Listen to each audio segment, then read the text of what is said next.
आज से हजारों साल पहले एक राक्षसी हुआ करती थी। उसका चेहरा किसी औरत जैसा था और उसका शरीर शेर जैसा। उसके बाज के जैसे पंख थे। लोग तो ये भी कहते हैं कि उसकी पूंछ सांप जैसी थी। एक बार सारे देवताओं ने मिलकर उस राक्षसी को यूनान के थेवस शहर में भेजा ताकि वो वहां के लोगों को उनके पापों की सजा दे सके।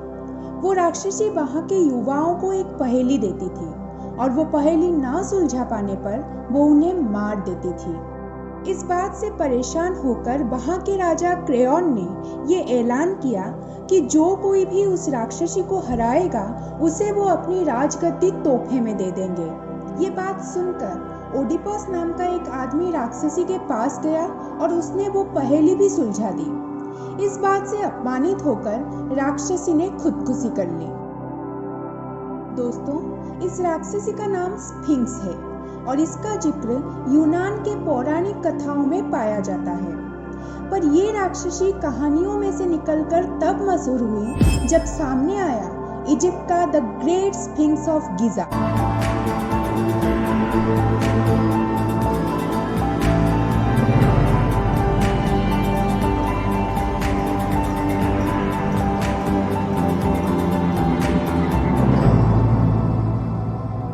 इजिप्ट के गीजा शहर में नील नदी के पश्चिमी तट पर है ये ग्रेट स्फिंक्स ऑफ गीजा।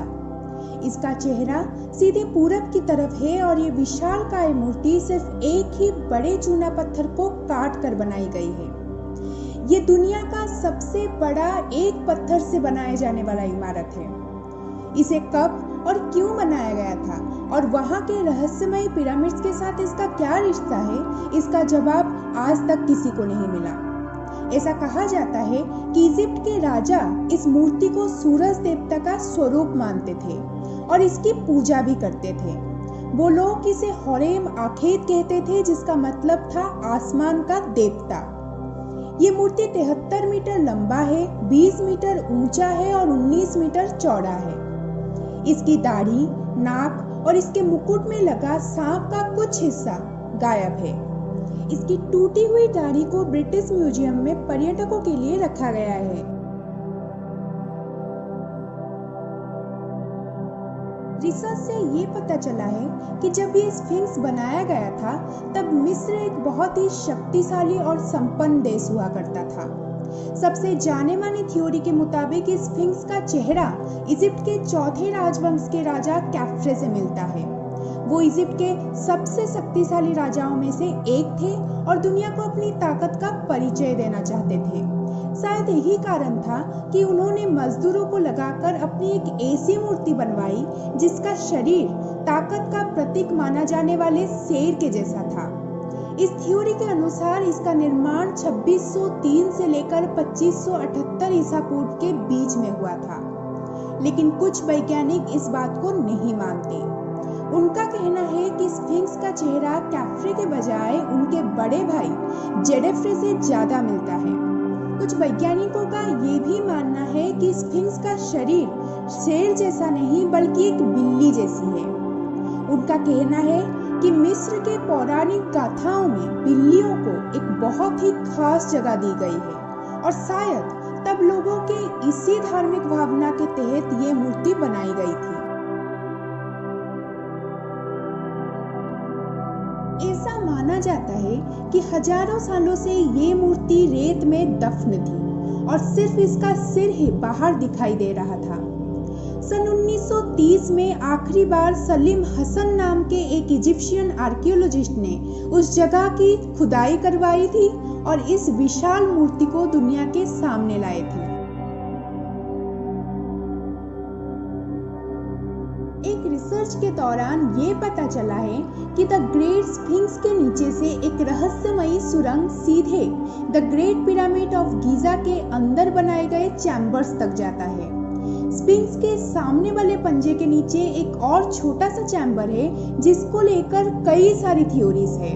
इसके अलावा स्फिंक्स के दाहिने कान के नीचे अंदर जाने के लिए एक रास्ता है जिसके ऊपर अभी रिसर्च चल रहा है। दोस्तों, अगर आपको the great pyramid of Giza के चैम्बर्स के बारे में डिटेल्स जानना है तो हमारे पिरामिड्स ऑफ गीज़ा वाले वीडियो को जरूर देखें। इसकी लिंक आपको ऊपर दिए गए आई बटन और नीचे डिस्क्रिप्शन बॉक्स में भी मिल जाएगी। दोस्तों, अमेरिकन साइकिक और हीलर एडगर केसी को कौन नहीं जानता। उन्हें स्लीपिंग प्रॉफिट भी कहा जाता है। उनकी खासियत ये थी कि वो कई किलोमीटर के दूरी से ही मरीजों का इलाज कर देते थे। सन 1932 में उन्होंने एक भविष्यवाणी की कि स्फिंक्स तब बना था जब अटलांटिस हुआ करता था। उन्होंने ये भी कहा था कि जब अटलांटिस समुद्र में डूबने वाला था तब अटलांटिस के सारे गुप्त दस्तावेज और उनके सारे आविष्कारों को स्फिंक्स के अंदर ही रख दी गई थी। उनका दावा था कि स्फिंक्स के दाहिने पैर के नीचे एक गुप्त कमरा है जिसमें ये सारे दस्तावेज संभाल कर रखे गए हैं। इस कमरे को हॉल ऑफ रिकॉर्ड कहा जाता है। वो दस्तावेजों को आज के हाईटेक इंटरनेट से भी कंपेयर किया जाता है। वो रहस्य हमें स्फिंक्स के माध्यम से ही मिल सकती है और ये रहस्य दुनिया के बहुत सारे रहस्यों पर से पर्दा भी उठा सकती है। 40 साल बाद केसी फाउंडेशन के कुछ लोग स्फिंक्स के इस गुप्त चैम्बर की खोज करने लगे ताकि उन दस्तावेजों को ढूंढकर केसी की भविष्यवाणी को साबित कर सके। उन्हें वहां ड्रिल करने की इजाजत मिल गई थी और उन्होंने वहां 8 ड्रिल भी कर लिए थे, पर आखिरी छोर तक वो लोग पहुंचने ही वाले थे कि उनको इजिप्ट के आर्मी के द्वारा रोक लिया गया। इसीलिए ये रिसर्च कभी पूरी ही नहीं हो पाई। लेकिन सिग्नल के द्वारा उनको ये पता लगा था कि वहाँ कुछ खाली जगह है। दोस्तों, अगर आपको अटलांटिस के बारे में नहीं पता तो कोई बात नहीं है, हम नेक्स्ट वीक अटलांटिस के ऊपर एक नया वीडियो लेकर आ रहे हैं। पर अभी के लिए बस ये जान लीजिए कि प्लेटो की कहानियों में ये कहा गया है कि अटलांटिस एक शक्तिशाली देश था जिसके राजा अटलास थे और पानी के देवता पिसाइडन इसकी देखरेख करते थे।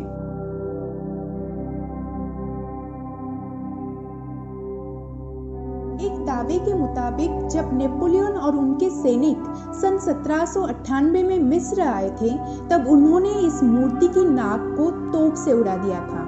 पर 18वीं सदी में बने कुछ पेंटिंग्स के मुताबिक स्फिंक्स का नाक नेपोलियन के आने से पहले ही टूट चुका था। कुछ लोगों का ये भी कहना है कि 15वीं सदी में मूर्ति पूजन का विरोध करते हुए एक सूफी मुस्लिम ने स्फिंक्स का नाक तोड़ दिया था।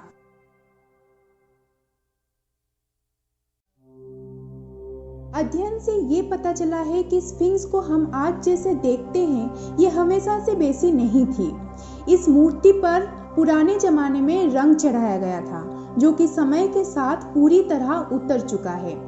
इसका सबूत हमें इसके कान के पास लगा लाल रंग देता है। दोस्तों, the great Sphinx of Giza को लेकर जितने सवाल हैं उतने ही हैं इससे जुड़ी कहानियाँ।